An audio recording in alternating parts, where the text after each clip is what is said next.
Yeah. How was your day? How was your day, Ruben? It was eventful. Yes, a lot of reading and writing, but fine. I can't complain. Okay, that is good. Okay.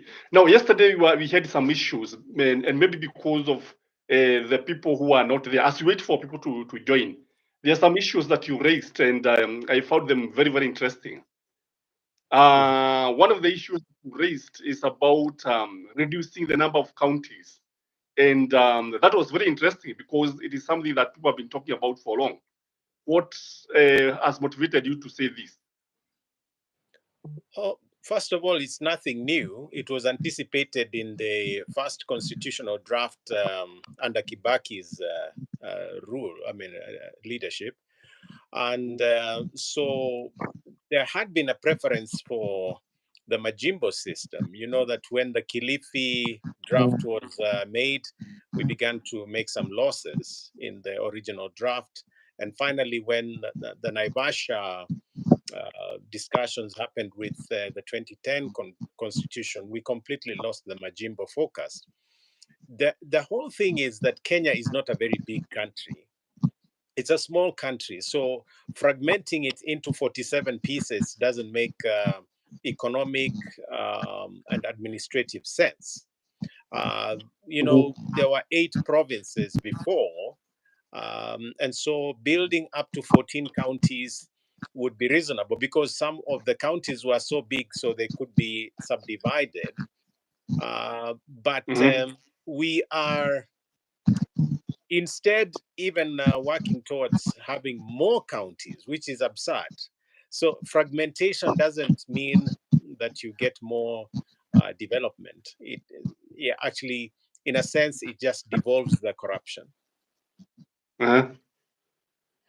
So, what about this issue of now the Naidoo Report, whereby they are proposing that Senate shall have a life of 7 years instead of 5 years? What is your take on this? NADCO is one of the worst things that ever happened in the country of Kenya. First of all, because it's a betrayal of the citizens of Kenya. There were no Kenyan issues, there are no people centered issues in NADCO. Because what the average Mwananchi is going through right now is, economic pressure. And the cost of living in particular is so high that you cannot really understand why people would sit ostensibly to discuss the issues of the country without the cost of living. And even when they tried to squeeze it in at the last moment, you could tell that it was not a priority. NADCO was about settling electoral scores in 2022. It was about sharing of power and a possible return of BBI through the back door. It's about the expansion of government.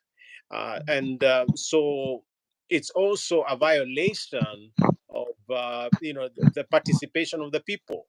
If you asked me, NADCO is really the misuse of parliament in order to extend, people's time in power or in office. And you can see a very gradual move towards dictatorship, actually, because once you Mhm. control parliament and you control the judiciary, then you can very easily Mhm. extend even your term in office. We've seen that in other African countries. And so I am Mhm. vigilant as a historian. I'm vigilant as a student of Pan African interests, and to see Mhm. the traitors of Pan Africanism, and Kenya is very quickly sliding towards the betrayal of Pan Africanism.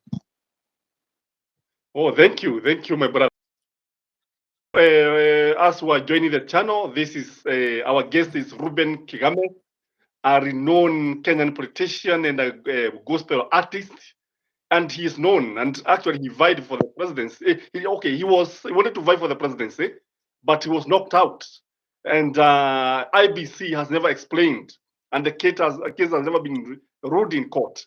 So, guys, please like the video, and you can also visit Ruben Kigame. He has a channel, and you can subscribe also to his channel, and that would be very, very, very beautiful. So back to the main business, my brother. When you look at the way you came, and it's like many people were not expecting that you would vie for the presidency. And again, when you look at it, even today, it has never been known why you were knocked out. Because if you ask me, this was something that is deliberate. Why do you think they knocked you out? Okay, there are obvious reasons that one can assess, and then there are those things that are unknown. There, the bulk of it is unknown because, of course, locking out a candidate is something that is done secretly. But certain pointers were very, very clear. For example, when the IEBC lawyer says in court that if you put Ruben Kigame on the ballot, then none of the two candidates will get 50+1. That was rather revealing because it means that they had this fear that I would divide the vote. The unseen reasons perhaps would include why I was locked out as a candidate that had a fairly big appeal to the church. So if you see where the church vote went, then you know how I was locked out, because I was going to divide the church vote significantly. There is nowhere in this country I can go to any church and people don't know me, or don't know the music and so on, and that I thank God for. But you also have the other constituency besides the Christian and the Muslim constituency that would be uh, looking at the possibility of supporting me on religious grounds. You have persons living with disability. I've lived with disability since I was 3, and it has not hindered me. So, given a chance, of course, my chances were fairly good. You're talking of about over 1 million votes from persons living with disability, and they were ready to support me. When we talked last, I didn't mention the issue of those in the creative industry, the musicians and the filmmakers and other artists.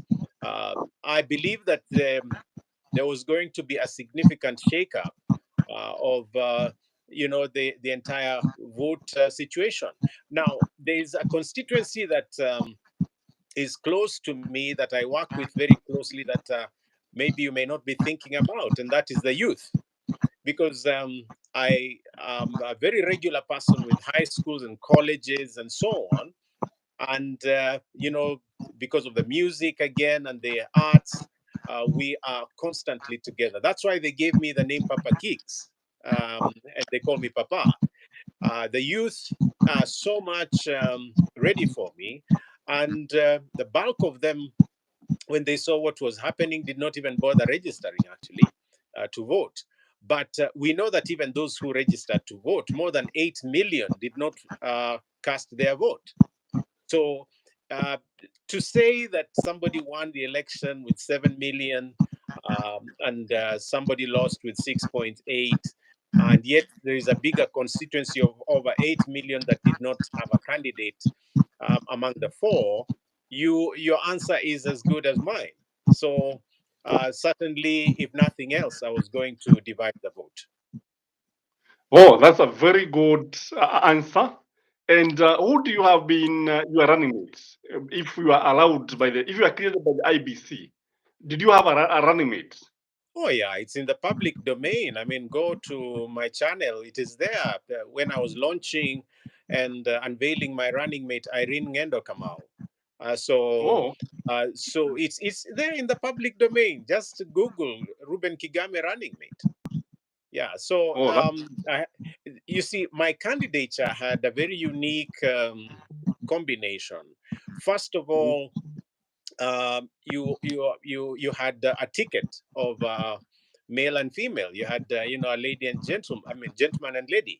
Then you had one person with disability and one without. It was a very unique ticket. Actually, yes, yeah. I think, let me just be honest with you that.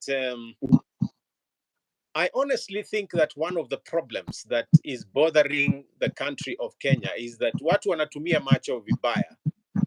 na wanaona sana, wana tamaa. Unajua hii macho ina tamaa mingi sana, ina tamaa. Ukiona shamba la mtu unataka, ukiona pesa unataka, ukiona gari la mtu unataka, ukiona mke wa mtu unataka. Sasa all these tamaa is something that we can deal with by having somebody that does not utilize the visual element to look at Kenya. So I mean, I say that as a joke, but honestly speaking, there's too much greed in this country. I agree. So you are saying that if you vied, maybe those people who not vote would have voted for you. That is your take? No, my take is that, of course, voting is people's choice. And I'm not saying that all would have voted for me. And I'm not saying that all the people in the church and the mosques would have voted for me, or that all persons living with disability or the youth would have voted. But if you took those constituencies that the government and this particular government was afraid of, if you took all those constituencies, none of them would have had 50+1. You can take that to the bank. It is true. It is true. Do you have any plans of vying 2027? Do I have any plans? Of course, I'm going to vie in 2027. And the reason is, number one, my journey was not completed in 2022. So I'm not starting, I'm continuing. Secondly, I believe that Kenyans deserve a better way of doing government. This particular government is doing government wrong. I mean, everything is going wrong. When you don't put people first and you put yourself a few little clique that is on a looting spree, and then you raise taxes and you force projects on people, and maybe let me put it this way: if you go around the country and realize all the heckling that is going on when the head of state is visiting the different regions of the country, that is a writing on the wall that people don't want this government. And it doesn't have to be that it will be Kagame who will be the next president. The people don't want this government, period. So you are saying Ruto cannot win 2027 in a fair election? Well, he can if he steals. And that... He can only win if he rigs himself in. That is your take? Because from where I see it, he seems to have lost the Mount Kenyan votes. And he also seems to have lost a big chunk of the Rift Valley. And that is why they are heckling. That is why they are booing right in his backyard.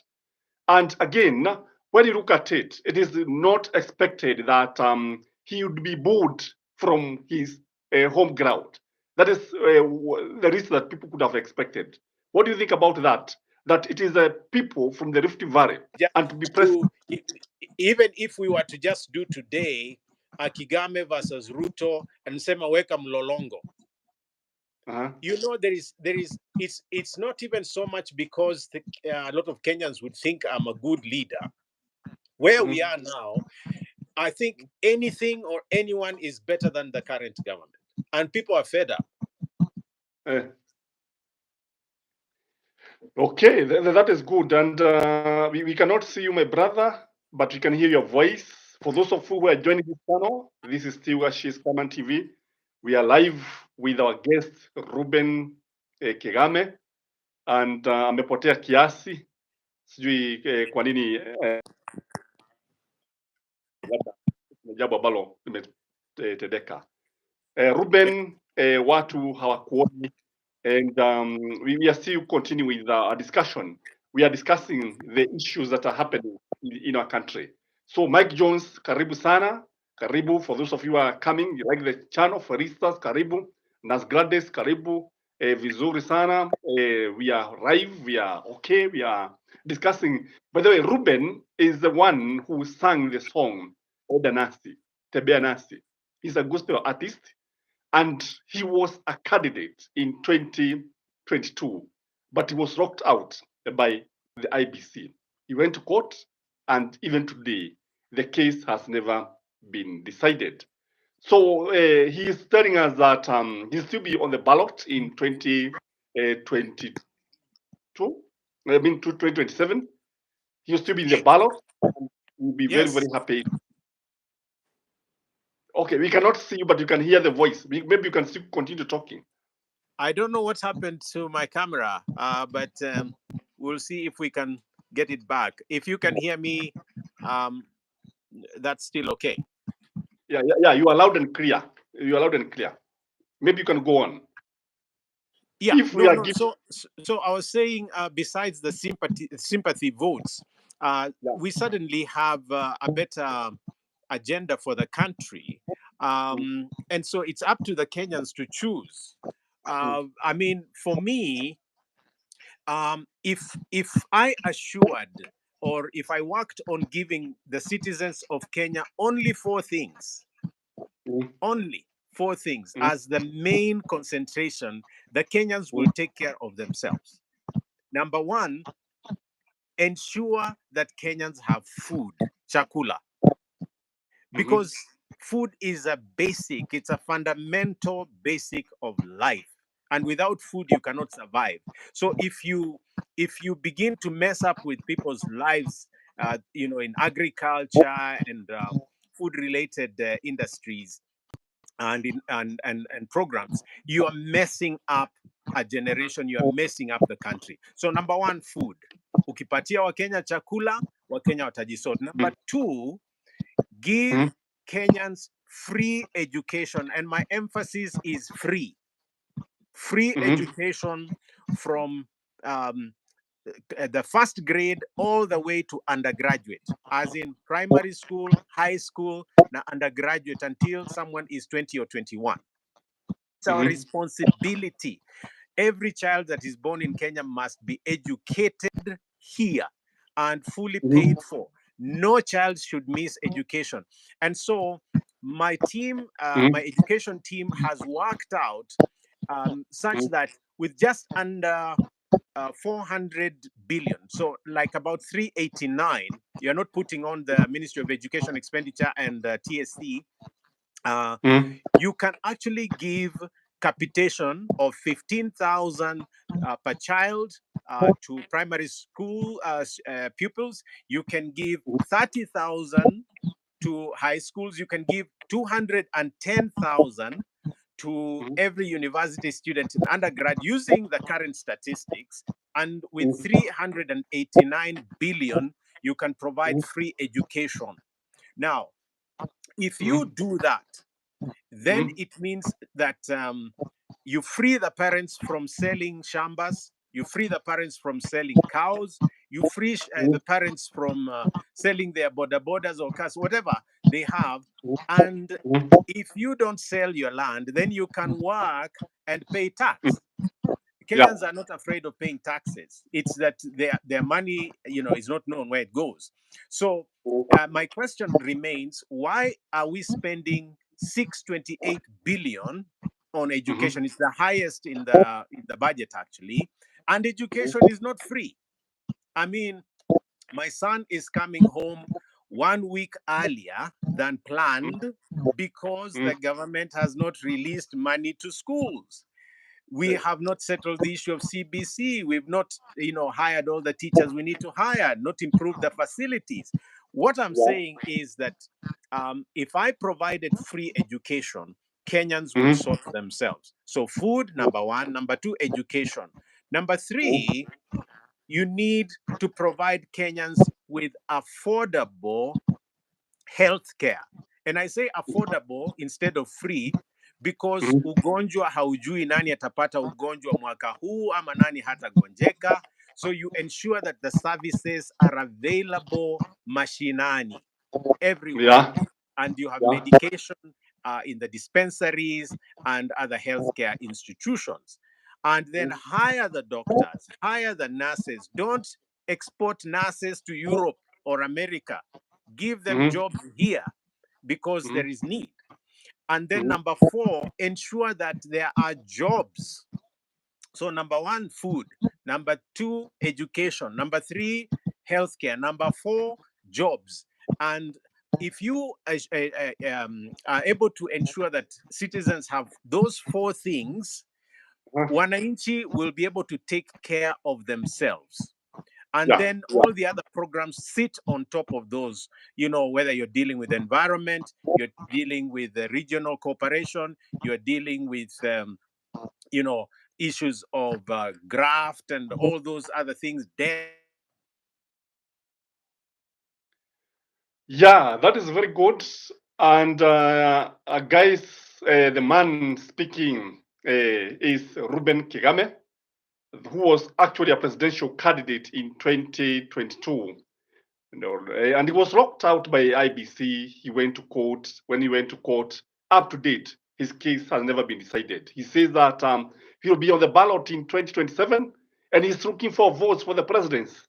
And kulingana na yeye anaweza kushida na anaona ana maono. So he has just highlighted some of the major things that he'll all the do. way to 8 or even 10. So you can have a two-shift system. Improve the issue of internships, not just with medical care and so on, but open up internships so that those graduates leaving university and other colleges can actually get absorbed. Then work with the diaspora. The diaspora are being reduced to people who just send money home.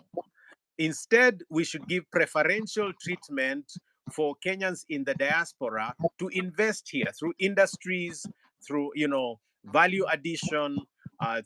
Make it easy for Kenyans overseas and abroad in the diaspora to do business here. And so give them incentives. These are the people that are investing almost $500 billion in Kenya's economy. But the $500 billion is just going to, putting out fires, paying school fees here, helping with the hospital bill.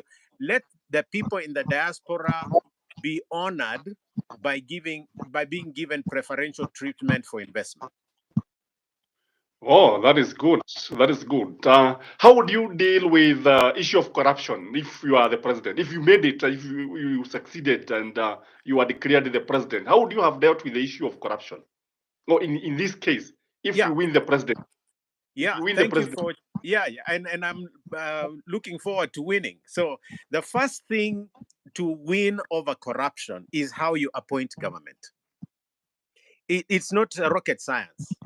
If you appoint corrupt people, if your campaign is funded by corrupt people, if you give in to rogue money, the wash and so on, then when you form government, these are the people that will surround you, and they're the ones who are going to loot this country.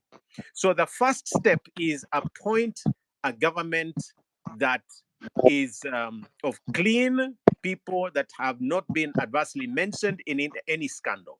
Those are the people that should be in government. All the thieves should be out of government. In fact, they should be in jail. So you are getting lost. Somehow you are getting lost as we proceed. And those who are joining, this is Ruben Kigame, who is behind the camera. And you remember he was in the ballot, he wanted to vie for the presidency, and you know what happened to him. And he still says that he'll be in the race. So he's just highlighting how we deal with the issue of corruption if we were to win the presidency. And it is very, very interesting because, we have been talking about two coalitions. We have been talking about Raila coalition, that is Azimio. So We've been talking about in the so that's one thing. Number two, you do what is called amnesty and jail. So you give an amnesty of about 90 days or 100 days for those who are adversely mentioned to return what they have stolen, and or after that they face confiscation of assets, and at the same time, face a jail term. So if they return what they have stolen, they are free. If they don't, we go for the assets or the repatriation of what they have stolen, because these are open files. If you are involved in a scandal, we know who was in charge. We know, who was in charge of NYS. We know who was in charge of the Eurobond or SGR or the laptop project, and all of those, Anglo leasing, you know who was attached to what scandal. So we must face the scandals for what they are and be ready to jail. Then number three is to set up systems of checks and balances within government itself. For example, procurement. Because you see, what happens is that a lot of money is lost in what is called budgeted corruption. So Mm-hmm. you are in a position and you are put there so that you can loot. Now, so besides appointing the right people, then you put systems and checks in such a way that, for example, if you work for government, you only use a government phone. If you Mm-hmm. work with the police, you have a body camera. If you So that kind of vigilance, and then the digitization of services and so on, will actually minimize the corruption. Then another thing is you can have cash prices for those who reveal, Mm-hmm. corruption. If you are able to unveil that theft is going on in this particular office and we prove, we reward you. So Mm-hmm. that kind of incentive would actually make corruption levels to go down. More than most importantly, it would be that the president and his team must lead by example. Never Yes. elect a president who's been mentioned adversely, even in harsh tones, that ameiba ama amechukua mali ya wananchi. So make sure as Kenyans that this time around you put in government people that have values. Okay, that is good, and I like that. Suppose now, with the current president invite you in his government, would you work with William Samoei Ruto in his government? No, and he has invited by proxy, and I refused.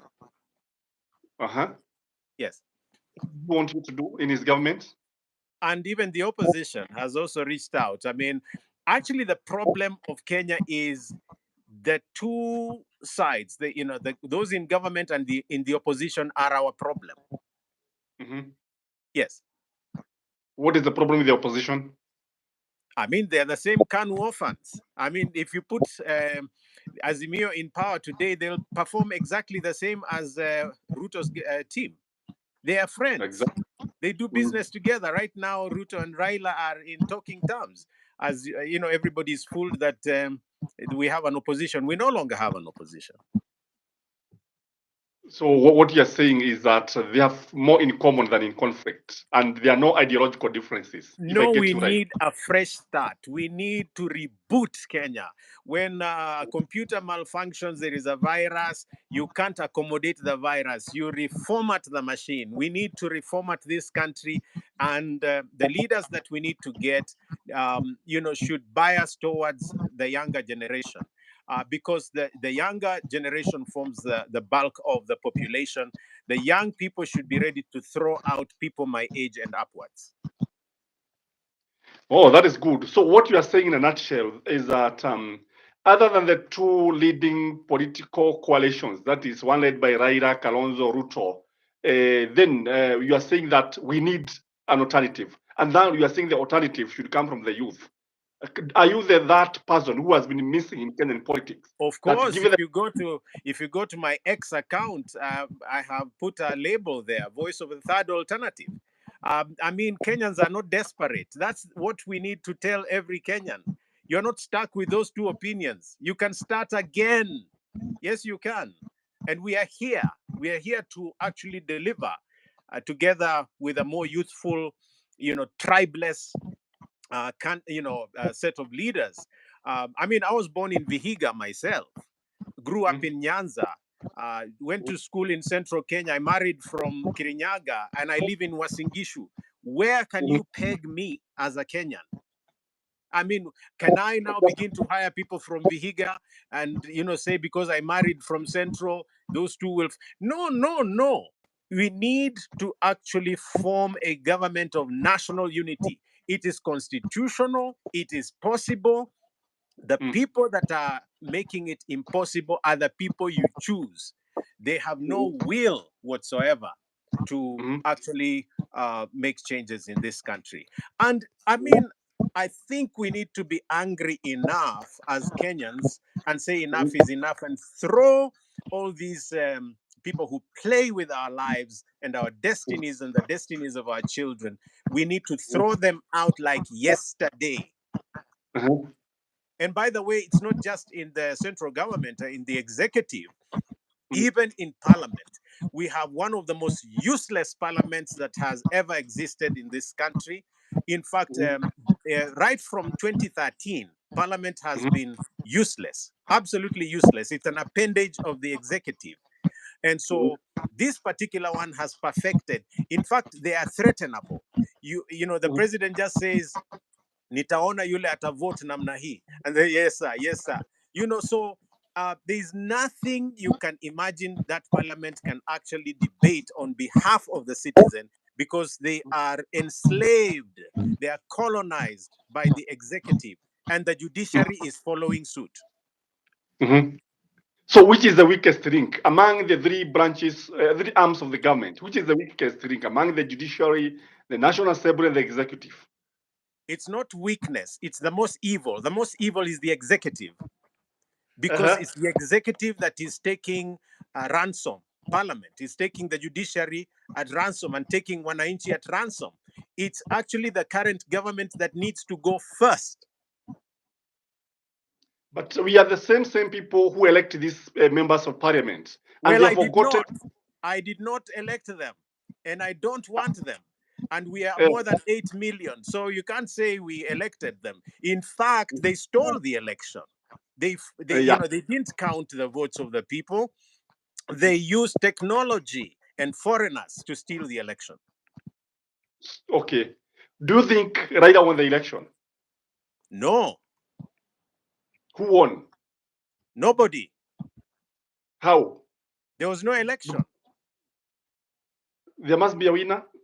My brother, Ruben Kamau. Winner over what? Whatever we had an election. There was no election. But people voted. I mean, look, an election, according to the constitution, must be free, fair. It must, you know, respect the decision of the people. It was not free. It was not fair. I mean, you began this program by discussing why I was locked out. Yes. So how fair was that? And secondly, it was not transparent. Up to this time, people are talking about the server that can never be opened. So there was no election. I mean, is it rocket science? There was no election. There was no election. Absolutely none. So there was no winner either. No. I mean, do you think there was a winner? You yourself, do you think so? According to me, the systems were so much infiltrated and interfered with. You could not have. And that's the point. And I'm trying to tell you that that's not an election. It's a sham. That is it. I mean, so I think, is there another way? Is there another language? If somebody calls people, you know, foreigners to control the server, and, you know, ballots are not counted as they should, people vote and their votes don't count, people are locked out, you know, you have IEBC playing referee, but also a player. I mean, that is not an election. At least it's not constitutional. So just forget it. There was no election. So then it means even the Supreme Court completely failed the nation because they did not declare the election like Maraga did. The Supreme Court is a sham. They just endorsed an illegality. I mean, I took my case to the Supreme Court. I told you my case was E009. Yes. And it was thrown out because they argued that IEBC had a case against me in the Court of Appeal, a case that has never been decided even today, never had actually. So why would the referee be taking me, a candidate, an aspirant, to court in the first place? And mark you, Gashie, Yes. as a person living with disability, as Yeah. an aspirant or a candidate living with disability, IBC should be making things easier for me, not more difficult. Exactly. I agree For with you. inclusiveness, for constitutionality, for international regulation's sake, I'm trying to tell you there was no election. Do you So think for there was those, an election? if you ask me, it was mad with rigging right from the process all the way to the voting. And if you ask me, I would say wizi wa kura unaanza. As we talk now, they are stealing the elections. They are rigging the 2027 elections as we sit down here.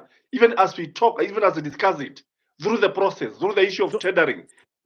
So the Yeah. issue is this, sir. We will not let them. That is what I'm trying to tell you in many words. This time around, we will not let them. Mhm. Let them try. Because what you're saying is that the people will be the opposition now. The people themselves will oppose Not the will government. be. Not will be. They already are. The people Yes. are the opposition. They are the multitude. They are the majority. And it's, Article 1 of our Constitution says sovereign power belongs to the people. And they You can are right. delegate it either to parliament, to the judiciary, to the executive, but the power belongs to them, meaning that they can recall it. And every It is. Kenyan needs to know that you can recall your MCA, you can recall your MP. Do it. We can recall the president. We can do it. It is true. It is true. It is doable. Then, It's doable, but it's not popular. I mean, Kenyans don't know the Constitution. Power belongs to them. Why are they being forced to do what they don't want? it's because they are ignorant. My people perish for lack of knowledge. It says the By good the book. way, sir, I choose to differ. Kenyans are not ignorant. There's some of the most literate people. Those Mhm. watching here online, are exposed to information that the average citizen is not, would not have been exposed to. The discussions are here. Everybody knows what's going on. So there is no ignorance. It is just a very interesting character with the Kenyans that we are so used to mediocrity. We are Mhm. so elastic. We really are accommodating to nonsense. That is what I Mhm. don't understand. Mhm. There are people who find me strange talking this way, and yet it is the truth. Okay, me, I find it quite okay. I quite find it okay because that is what we need. We need change because change is the only thing that can change this country. So again, let me ask you, if, Yeah. for example, Stephen Kalonzo Musyoka invites you to form a coalition with him, would you lend your hands? Maybe he tells you you join hands, you form force, nini muwe pamoja, you move together. What would be your response? You see, for me to be part of anyone's formation or any kind of arrangement, we would have to agree on ideology. It's Mhm. ideology that drives a nation. It's not Yeah. parties. How many parties have you seen in Kenya? They don't have ideology. Yes. There is paper stuff that is written and they all sound the same. If you look at the manifest, I mean, the constitutions of most parties, they're just similar. So Yes. you need an ideology. An ideology begins in the heart. What do you stand for? For me, if you oppress the people or take advantage of the people, you are not my friend. I cannot function with you whatsoever. If you are a liar, there's no way I can function with you. If Mhm. you are a thief, there's no Mhm. way. Hata unitie position ya bure, I will not take it because I don't Mhm. want to be associated with Mhm.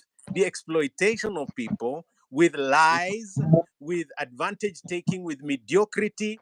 I mean, Gashie, I have come this far because of Mhm. rejecting mediocrity and working hard. Kukula kile Yeah. kidogo nicho nacho. I mean, Yeah.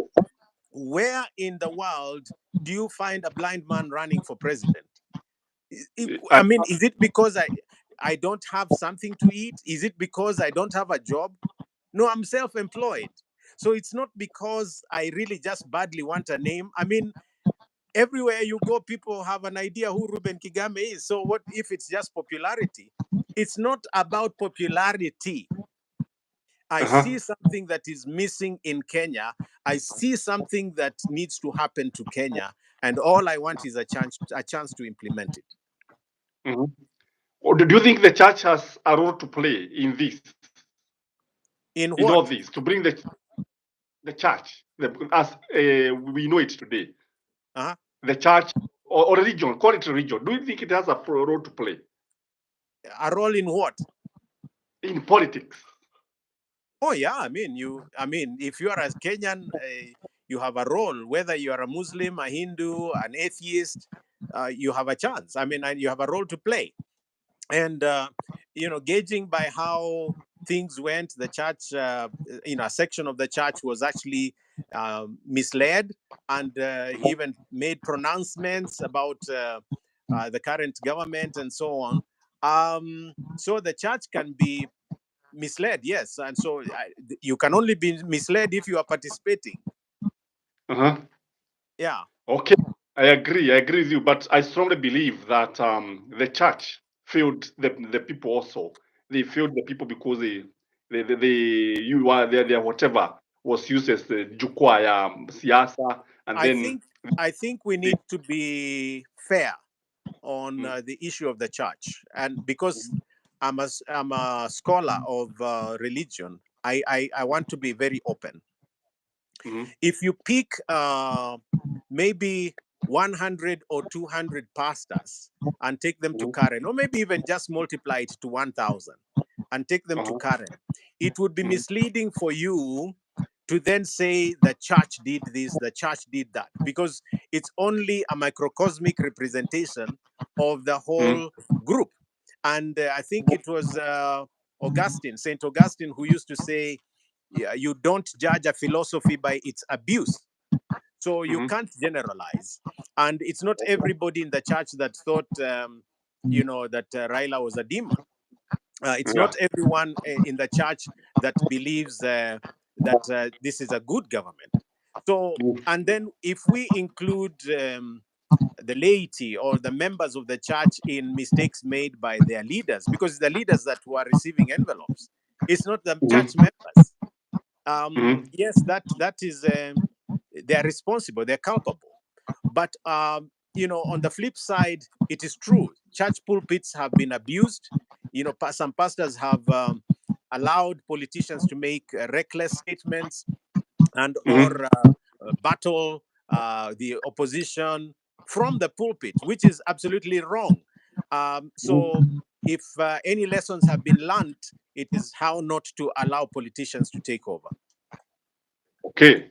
We have seen the current government dwelling so much on Uhuru, focusing on Uhuru. Uhuru did this, and now they are saying they are doing better than Uhuru.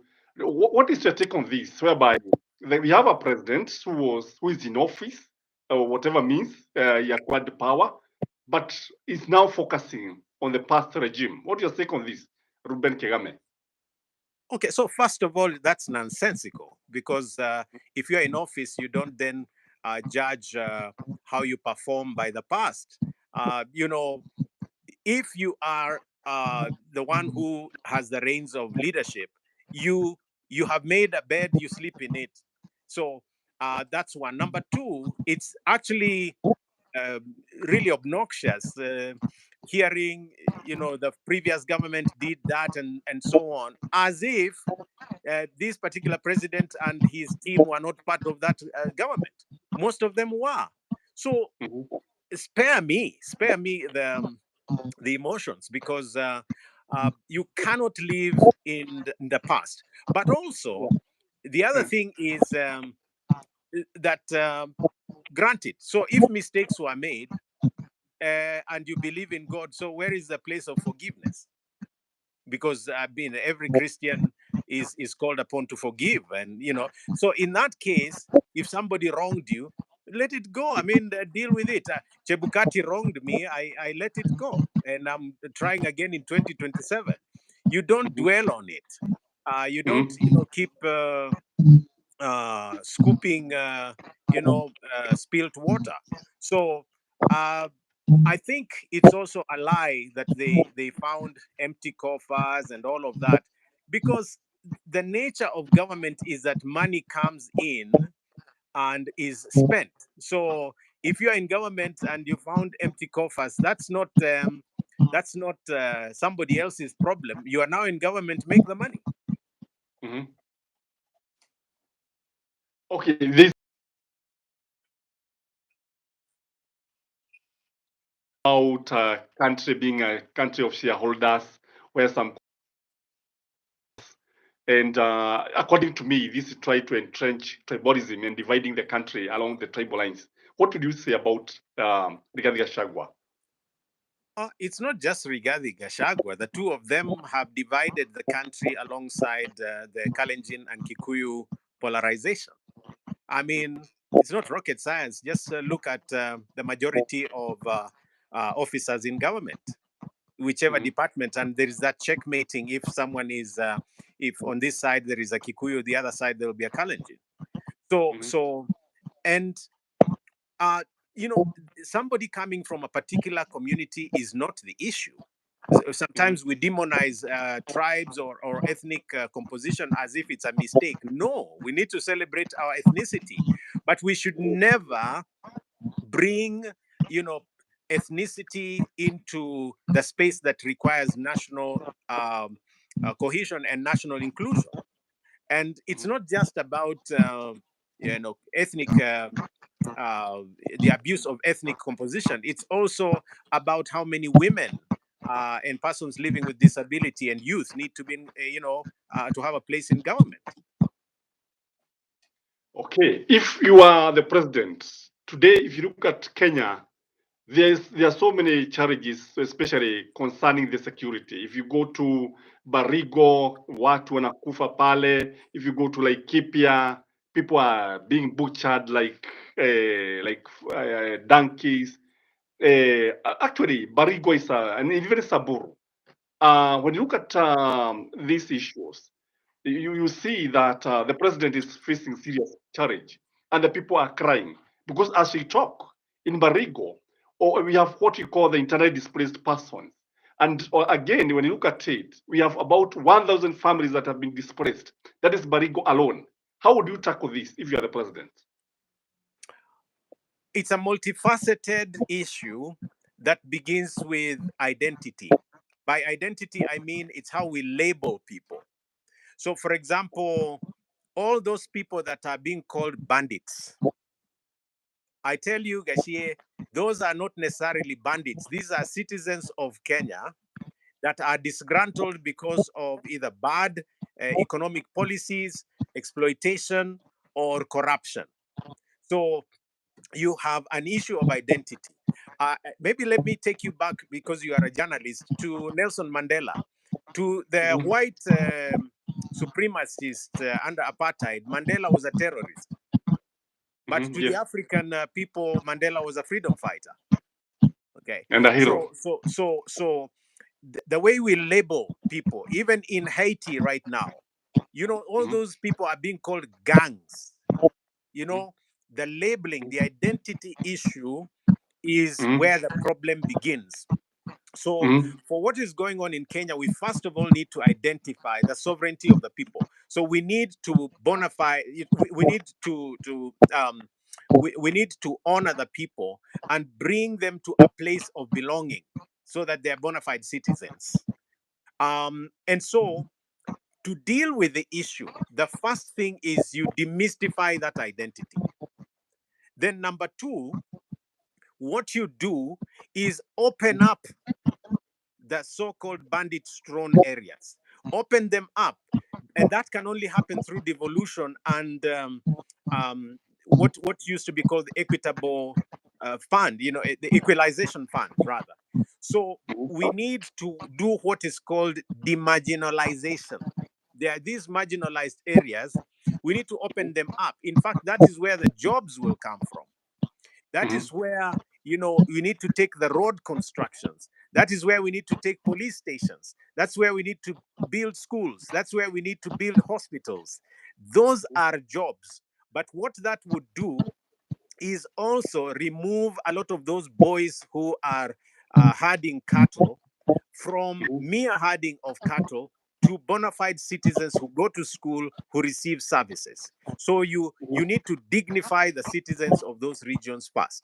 Why is Mandera and Isiolo upwards and the Garissa and so on so neglected 60 years after independence, as if they're not part of Kenya?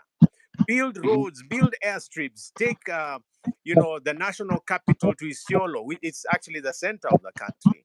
So open up and remove people from the slums in Nairobi and give them jobs in those places, in Turkana for fisheries, in build roads, build dispensaries, build all those. We should be spending the money we are spending on so-called affordable housing.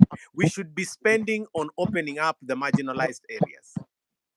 So Okay, once you open up those areas, the banditry will go down and eventually diminish and get lost. I mean, so it is simply because there are parts of this country that people take advantage of. So there are some people who actually raid and then sell those cows in other parts of the country for meat and so on. So it becomes like a business. So you also have foreign interference. You have guns coming from across the border and so on. For me, really, it is about how we treat people and how we dignify people or fail to dignify them. Okay. So for those who are joining the channel, this is Gashi Skyman, and our guest is Ruben Kigame, who was a presidential candidate and still going to vie in 2027. And we are very, very happy that he is actually educating us. Hope you are enjoying. Please like the video, and you can also go to his channel. And his channel, just go to YouTube, right? Ruben Kigame, click that subscription button, and he's the one who has sung so many songs. And he's a man of a vision. He's a visionary man. Ni mtu ambaye anaona habari sana, na igawa is a man living with disability. He's a man who has achieved a lot, and he hopes to change this country. So back to you, Ruben. If you look at the way our parties are organized, they are organized around a personality. Like now, take the example of ODM. Raila Amolo Odinga is now campaigning to go to African Union Commission as a chairman. Do you think ODM is going to die with Raila Amolo Odinga's exit from national politics? My answer is yes and no. So let me first comment on the fact that political parties in Kenya, most of them are just briefcases for carrying people to elections. And they can be formed and sold off like cabbages. So if you count the number of parties, for example, Raila has been part of, or Ruto has been part of, or any of these politicians has been part of, you'll find that they've been part of more than one party before. And all they folded their parties into a coalition. The coalition came and went. You remember LDP, remember the, NASA movement, you remember all these. So these come and go. What political parties in Kenya lack is ideology, like I said before. What do you stand for? For example, generally speaking, if you are in the United States of America, if you're a Republican, you know exactly what the Republicans stand for. If you're a Democrat, you know what the Democrats stand for. If you're in Germany and you have Christian Democrats, you in Israel, you are a part of Likud. So you know what those parties stand for. In England, Labour, and so on. Now, if you go to South Africa, the ANC, you go to Tanzania, the CCM, in Uganda, NRM. So you have these consistencies elsewhere. But in Kenya, you can be sure maybe in the next election, some parties will have already folded up and there will be nowhere to be seen. So will Raila Raila's going to the African Union, change the status of ODM, certainly. And ODM may continue to exist, maybe, or even metamorphose into a different name and structure. But the truth of the matter is, in Kenya, you have close to 100 parties that most of us don't even know. Yes. So you are still vying in as an independent candidate come 2027, or you have a No, party? Do you I do forming have a party? party that I'll be vying under, yes. What is the name of the party? Maybe you can let our viewers know. We will unveil it soon. It's a secret, or Yes, maybe, or for you have, now. yeah. For now, it's part of strategy. Okay. And Yes. now, when I look at the way the people have been campaigning, we have been spending a lot of time on the top of vehicles during the campaign. How different will be your campaign in 2027? How I would define my campaign? Yeah, Well, I'm already campaigning. I'm on the already. ground with people. I've been around the country quite a bit. I'm not in government, so you will not see me in your headlines, because media is also owned by people who control a lot of what you now read and what you hear or what you view. But also, it's still part of strategy. So Mhm. muda utafika tu, mtatuona na mikakati yetu. Because if you ask me, I think you need to come out also. I think time is right for you to come out. What would be already there's that alternative that you are talking about. I've What do you come think out. about it? That's why I'm on your channel today. And now people on your channel know. And if you go Mashinani, people know. If you go to Taita today, ask people about, what Kigame stands for. Go to Lamu. Mhm. Talk to people in, Marsabit. Talk to people in Lokichogio.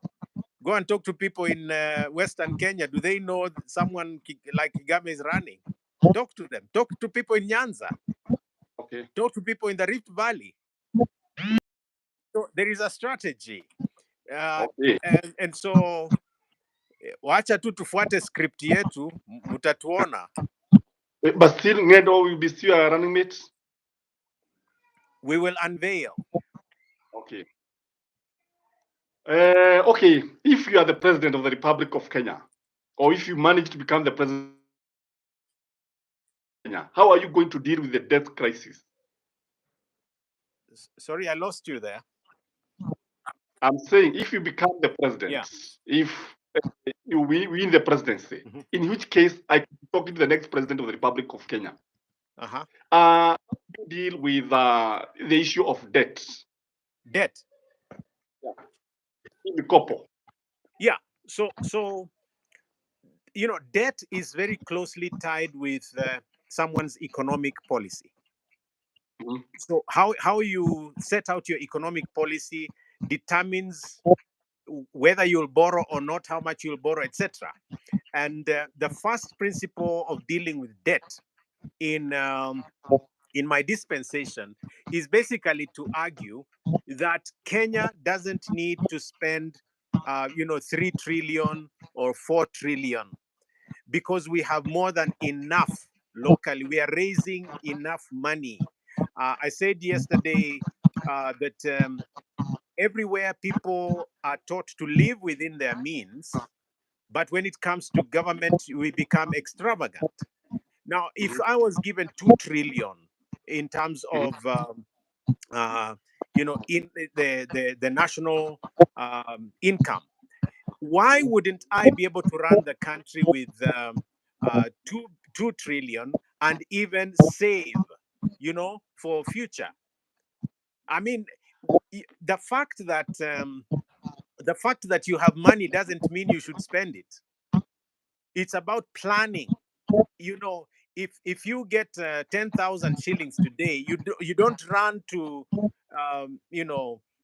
Chicken Inn or KFC and spend Mhm. 10,000, or run to Mhm. a bar somewhere and drink it all. There will be consequences. You plan for it. Mhm.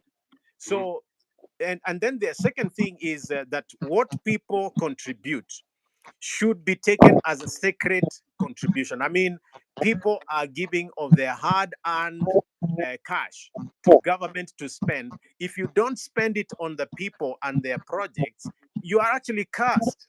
Umelaniwa, because you don't respect people's monies. I mean, they give freely. You should be able to show what it is for. So in terms of debt, the first thing I would do is I would ensure that there is a lot more coming into the treasury, because we are losing a lot because of a large size government. So I would make our government smaller. I would certainly ensure we have less than 20 ministries. I'm looking at 16 to 18 ministries. I would cut off, a lot of the traveling. There are a lot of meetings that can be done by Zoom. And you don't have to go to Naivasha as parliamentarians to discuss. You have parliament buildings. Go there. I mean, you don't have to drive around with a motorcade of 40 cars. What for? So you cut down spending so that there is more coming in. But thirdly, what you do is you only borrow for development, only for development.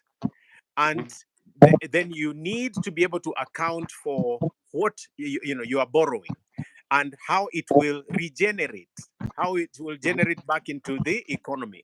So, for example, with my demarginalization program, if, for example, we said we need to open up northern Kenya, then we focus on that. We say this is how much it will cost to do the roads in the region. This is how long it will take. This is how much, these are the people that have won the tender. We make everything public so that we are accountable to the people. And we don't invest in any project that does not give back to the country. And then, of course, go after the thieves, because we know who took the Eurobond money. We know who took SGR Extra and the extra on the expressway and all of that. So go after that money, because some of it is hidden in offshore accounts, and some of it is has been washed back into the economy. Go after these people. And then, of course, lastly, the most important thing, of course, no country can do without borrowing every so often. If you borrow and justify the borrowing, then you need to have a clear repayment program, and you then borrow also with low interest. You don't do the things that the KK government have done with the Eurobond, the 1.5 million Eurobond, where the previous one is taken at about 6%. Then you get one where you are paying back at nearly 9.5%. So you need to be able to save, and the key principle remains that you need to dignify people. You need to honor the people. Their resources are not for you to pocket. Their resources are not for you to play around with. And that's why it all begins with the top person in government. Really, if you clean up the top, then the bottom will follow. Oh, that is very good. And those are very inspiring issues and very inspiring ideas. Okay, we have this issue of darkness, ulevi, ambao umetapakaa kote nchini. It's not an issue of Mount Kenya, whereby we have the youth being intoxicated.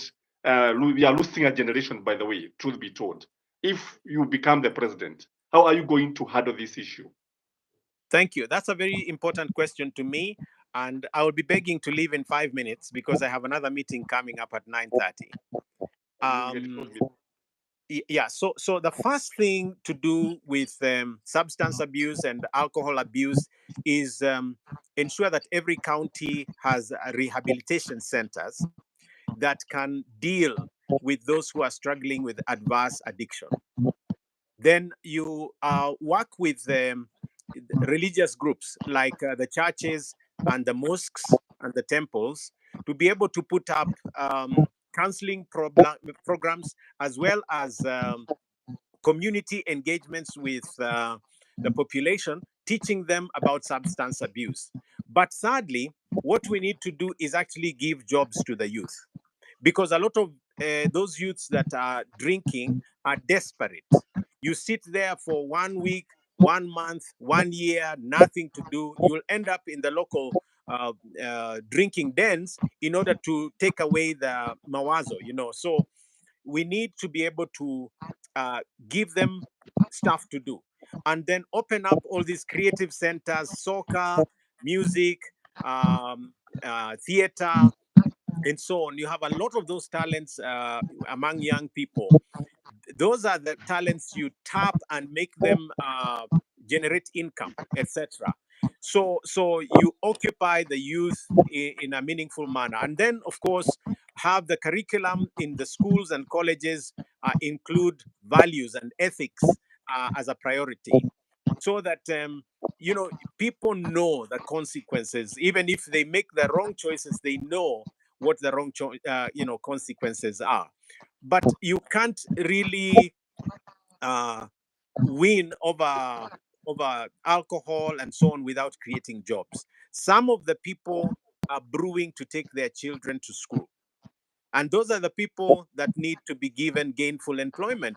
Mpatie ng'ombe ya maziwa, mpatie kioski ya kuuza mboga, so that they have something to do. They have an alternative employment, and that's also the approach I would take with things like prostitution, because some of the men and women are going into it for the money because they have no livelihood. So we need to dignify people. That I'll keep saying. The dignity of the person is so important, because the person is made in the image of God, no matter who they are. And so we need to restore that dignity on them. Oh, thank you very much, Ruben Kigame. We are very much humbled. In fact, you cannot exhaust everything that you have, but we can assure you that anytime we shall be requesting you to come and maybe share some of these ideas, because this is what we need in this country, truth be told. And this is one of the forums where we can meet and share ideas, because all said and done, this is our country and we have to make it better every day. We are very, very much humbled again and wish you the best. And guys, this is Ruben Kigame, a gospel artist and a politician, a candidate in 2027. And we Ni wish you the mwalimu best. pia, ninafundisha. Na ni It's your forum. mtangazaji pia. Yeah. Wabie, maybe you can say your final words as you bid us good.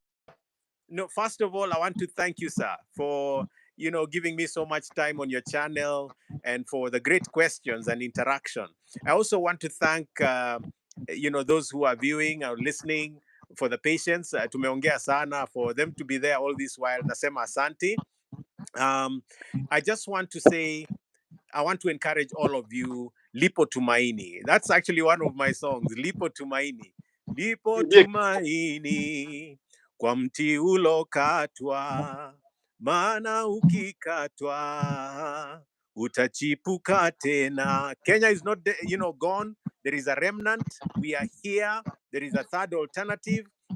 Tuunge mkono, kuja volunteer, give us your financial support, come and be part of our county teams.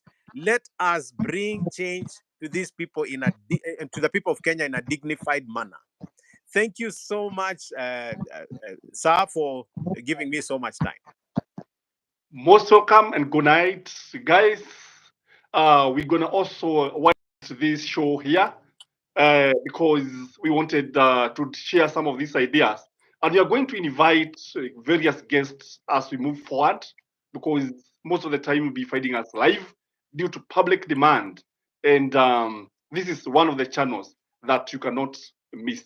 So if you have not subscribed to this channel, take that 1 second, hit the subscription button, like this video, and you can even share it. Have a blessed night. Till next time. Adios.